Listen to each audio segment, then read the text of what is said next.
வணக்கம். நான் உங்கள் நண்பர் செல்வன். ஜூலை 15 தர்ம வீரர் காமராஜருடைய பிறந்த நாள். எல்லாருக்குமே தெரியும் அவர் எந்த ஊரில் பிறந்தார். விருதம்பட்டின்ற ஊர்ல பிறந்தார். இன்னைக்கு விருதுநகர்னு இருக்கிற அன்னைக்கு விருதம்பட்டி. குமாரசாமி அவங்க அப்பா பேரு. அவங்க அப்பா தான் செல்லமா பேர் வச்சாரு. என்ன பேர் வச்சாருன்னா காமாட்சின்னு பேர் வச்சார். எதுக்கு காமாட்சின்னு வச்சாருன்னா அவங்க குடும்பத்துடைய குலதெய்வம் பேர் காமாட்சி. அந்த பேர் வச்சு என்ன பண்ணாங்க, அதுக்கப்புறம் ராஜான் செல்லம்மா கூட ஆரம்பிச்சு. அப்புறம் என்ன பண்ணாரு அவங்க அப்பா, அந்த காமாட்சின்ற பேரு ராஜான் செல்லம்மா கொடுத்து காமராஜன் பேர் வச்சாரு. அவர் அதிகம் படிக்காத மாதிரின்னு சொல்லுவாங்க. 6வது தான் படிச்சாரு. ஆனா இந்தியாவே திரும்பி பார்க்க வச்சாரு. அவருடைய நேர்மை, அவருடைய அறிவு திரும்பிச்சாங்க. கஷ்டம் வேலை விட்டு நிக்க வச்சிட்டாரு அவங்க அப்பா. அவங்க மாமா கிட்ட துணி கடைக்கு வேலைக்கு அனுப்புறாங்க. அங்க போய் துணி கடையில வேலை செய்யறாரு. டெய்லி அந்த பத்திரிகை வரும், தினத்தந்தி ஏதோ பத்திரிகை வரும்.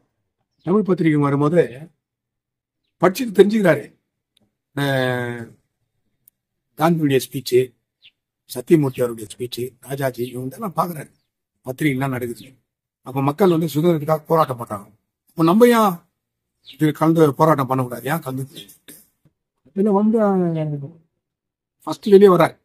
காங்கிரஸ் தன்னை ஏற்றி கொண்டு படிப்படியா வர்றாரு. ஒரு மாநில கட்சிக்கு காங்கிரஸ் கட்சி தலைவர் ஆகிறாரு. எளிமையின் மறுவுருவம் தான் அவரு. எளிமை, நேர்மை, திறமை எல்லாத்துக்கும் மறுவுருவம் யாருன்னா அது காமராஜர் தான். இன்னைக்குன்ற அரசியல்வாதிங்க கூட அவரை பார்த்து அவரு மாதிரி ஆகலான்னு யாருமே இல்லை. இந்தியா ஃபுல்லா யாருமே இல்லை. நேரு ஒரு முறை அவர் கூட கார்ல போறாரு. அவர் அவங்க அம்மா கேட்கிறாரு, டக்குன்னு காரை நிக்க வச்சுட்டு அவங்க அம்மா வயது ஓடிடுறோம். நேரு பாக்குற யாரு அவருன்னு. எப்பா எப்படி இருக்கிற காமராஜன், யார் இவரு நேரு கேட்கும்போது காமராஜ் சொல்லிட்டு தான் எங்க அம்மான்றாரு. ஆச்சரியமா பாக்குறாரு நேரு. ஒரு சீஃப் மினிஸ்டர் இருக்கிறாரு, மதர் வயல்ல வேலை பண்ணிட்டு வர்றாங்கன்ட்டு. அந்த அப்பா அது ஒரு சம்பவம். இன்னொரு முறை குழா தண்ணி இல்லை கேட்கறாங்க, போட முடியாதுமான்றாரு. அவங்க அக்கா பையன் தப்பு பண்ணிடுறான், ஜெயில போட்டுறாரு. அவங்க இதெல்லாம் நடக்குமா இன்னைக்கு அரசியல் இன்னைக்கு இருக்கிற தலைவர்கிட்ட? இந்த மாதிரி மகான்கிறதுனால தான் இன்னைக்கு இந்த உலகம் கொஞ்சம் அப்படி நிக்குது. அது மட்டும் இல்ல, 12,000 பள்ளிக்கூடங்கள் திறந்தவர் அவர்.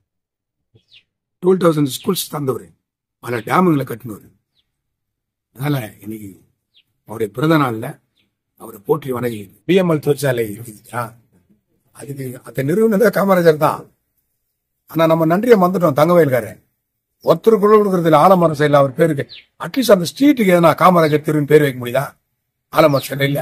கேட்டா அவர் தமிழ்நாட்டுக்காரன்னு சொல்லிடுறாங்க. எல்லாம் தமிழ்நாட்டுக்காரனாகட்டும், எங்கத்துக்காரனாகட்டும். ஆனா தொழிற்சாலை போட்டா இருப்பாரு. 12,000 பேர் வேலை செய்யணும். இன்னைக்கு 1,300 பேருக்கு நான் தொழிலாளி, permanent employees, contract labours, operators எல்லாம் இருக்கிறாங்கன்னு சொன்னா காரணம் காமராஜர். ஆலமரம் சைட்ல கண்டிப்பா அவர் பேர்ல அந்த பாரத் நகரம் எங்கேயோ ஒரு இடத்துல அவர் பேர் வைக்கணும். இது என்னுடைய வேண்டுகோள். சட்டமன்ற உறுப்பினரை கண்டிப்பா பாப்பா நான் எஸ்.என். நாராசாமி அவரை பார்த்து ஒரு வேண்டுகோள் வைக்கிறேன். எம்எல்ஏ காமராஜருக்கு பேர் சொல்லணும்.